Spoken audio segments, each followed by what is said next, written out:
Bonsoir, shalom bien-aimés, partout où vous allez nous suivre, que la grâce de Dieu nous soit encore favorable, nous soit encore utile. Nous sommes encore là dans notre émission pour Tokabola Nzambe, Tokabola Nzambe faveur, paix, grâce Nzambe de Kosana Biso. Les autres ont un message sur l'écrit d'un innocent. Au Banga, il y a mon tour à l'écrit d'un innocent. Mais c'est qu'à thème, ce que nous partageons dans le minute pour la précision. Je dis que Matthieu chapitre 27, à partir du 1er jusqu'au 5e verset, nous lisons rapidement. Dès que le matin fut venu, tous les principaux sacrificateurs et les anciens du peuple tinrent conseil contre Jésus pour le faire mourir. Après l'avoir lié, ils l'amenèrent et le livrèrent à Ponce Pilate, le gouverneur. Alors Judas, qui l'avait livré, voyant qu'il était condamné, s'est répandu et remporta les 30 pièces d'argent aux principaux sacrificateurs et aux anciens, en disant, j'ai péché en livrant les 100 innocents.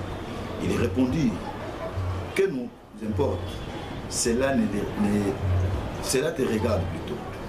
Judas jeta les pièces d'argent dans les temples, se retira et alla se pendre. Voilà, et si vous allez pour partager thème l'écrit d'un innocent. L'écrit d'un innocent, il y a beaucoup d'innocents qui meurent, il y a beaucoup d'innocents qui sont condamnés, et juste peut-être à cause il y a justice naïe, à cause il y a l'ikamoko où il y a évité. Bible zotan sabi que Judas a qui moko parmi les apôtres de Jésus-Christ. Judas allait au tambola kina Yesu, Judas allait kina Yesu, allait kina Yesu ensemble. Pendant le moment stage, Judas allait qui parmi bateau bakenda qui peut côté à Samuelamba, zoni ba moni le boko nzambe. Mais dans le cœur de cet homme de Judas, il a pensé à un jour pour livrer le Seigneur Jésus-Christ. Bible lobby, Natamu a quelque chose comploté dans les principaux sacrificateurs, c'était pour mettre la main sur cet homme qui était innocent. Bible lobby, Bakani Yesu. Judas, croyant étant que humain, parce qu'il est habitué au spectacle, au miracle qu'il voyait, aux choses extraordinaires. Il pensait en lui que Jésus allait disparaître le jour où on viendra mettre la main. Mais le jour où j'y arrive, Judas m'a dit que je suis venu à l'organisation. À quel moment nous sommes morts. Mais tant que nous sommes déjà trop tard, on avait déjà condamné Jésus. Judas a mis Simbo Moana. Et tant que nous sommes Simbo Moana, Judas avant Jésus a coupé Judas qui n'a pas se pendre. À quel moment nous sommes Mikaïmo. Bible est allée sur Jésus a été condamné. Nalina lendi samoa na nzambe moko lelo ndeko zali kolana ngai partout zali kolana ngai peut-être ça peut être ton cas aussi au sein de ta famille dans ta société là où tu es en train de jouer de tes journées tu peux vivre peut-être certaines injustices à cause de ton innocence mais yebana ibisayo les cris d'un innocent montent devant Dieu et l'Éternel regarde pour venger. Christ était innocent, il a été condamné. Il condamné, mais la Bible nous dit clairement que si les lots crient condamnation à Christ, la Bible dit que motomoko pe lisusu akene pe kuganga à cause de l'innocence na yo. Moi na nzambo zolanda biso, innocence na yo nzamba otema kwa lo biso na yango. Tozo mona na kat na bombo na enseignement na biso, tozo na trois choses à retenir. Quand tu es condamné et quand tu es sous l'innocence, tu dois retenir ces trois choses. La première des choses, c'est laisser l'Éternel, ton Dieu, seul défendre ta cause. Quand tu es condamné, quand tu es malmené, quand tu subis les injustices des hommes, n'en cherchez pas les vengeances. N'allez pas de gauche à droite. Laissez l'Éternel, ton Dieu, seul à défendre la cause. Gardez le silence. Silence est une arme très efficace. Au ne vivre pas injustice, mais ce que vous allez être innocent, vivre la vie, ton Dieu se lèvera pour défendre ta cause. Daniel, Namboka et Babylone, les gens s'étaient complotés pour tuer sa vie, pour éliminer cet homme de Daniel. Mais à cause de son innocence, Daniel n'était pas été tué. Daniel, qui était. Pourquoi Daniel était innocent? Innocence na yo kofuta yo, innocence na yo zali crise au ganga liboso na Nzambe, Nzamba ko se souvenir par kopangola yo. Laisse l'Éternel Dieu seul défendre ta cause.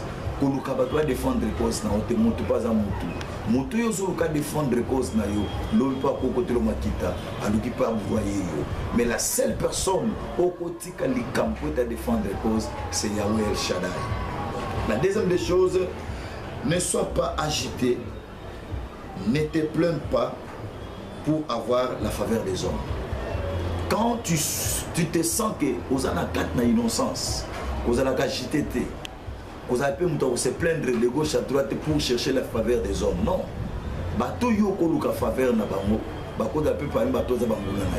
Mais la plus grande chose, pour la défense à Batouté, vous n'allez pas agiter. Si tu constates que dans ta vie tu es innocent, na soyez na vie na yo, na soyez na musala, na soyez na kat na libala, na musala na libota, na ndako isoko bandaka.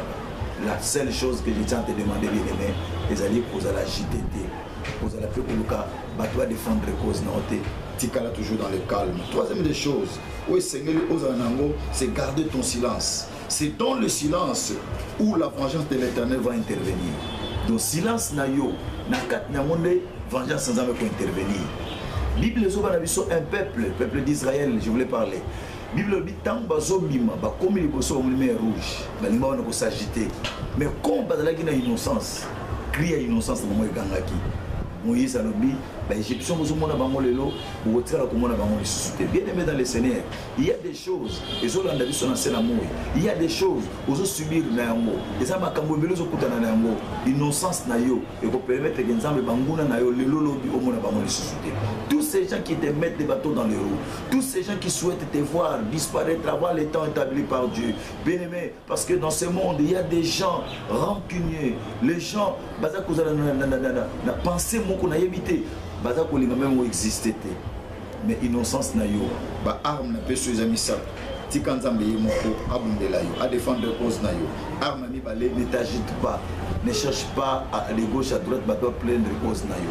Troisième des choses, garde ton silence. Le silence va permettre à ce que la vengeance de l'Éternel puisse intervenir à cause de tes faveurs. Faveur nzambe eza ko la faveur abatu na sela mo nangaki natali sona poko na lelo que oza ko vivre be justice, oza ko vivre be tout moment ko yebi côté udélité o yebi te makambo so uti wapi mais à cause de innocence na yo lelo to somo ba innocent belé ba dans la prison to somo ba innocent belé ba lelo sous la belle étoile. Bien aimé, ce qui va d'accord avec nzambe, l'innocence crie. L'innocence a un cri. À cause de ces cris, l'Éternel va s'élever, il va se manifester. Et quand Dieu va se manifester, la vengeance retournera dans les camps de tous ces commanditaires qui t'ont amené jusqu'à cette situation. La seule chose, focalise-toi vers l'Éternel. Regarde na yo etala nzambe. Regarde na yo etala muto abenga yo. Regarde na yo etala muto apesa ko libalana. Oza innocente, oza innocent. Makamu nyonso zoyela yo, zamba kote mpo bundela lo misayo. Koluka justice abatute.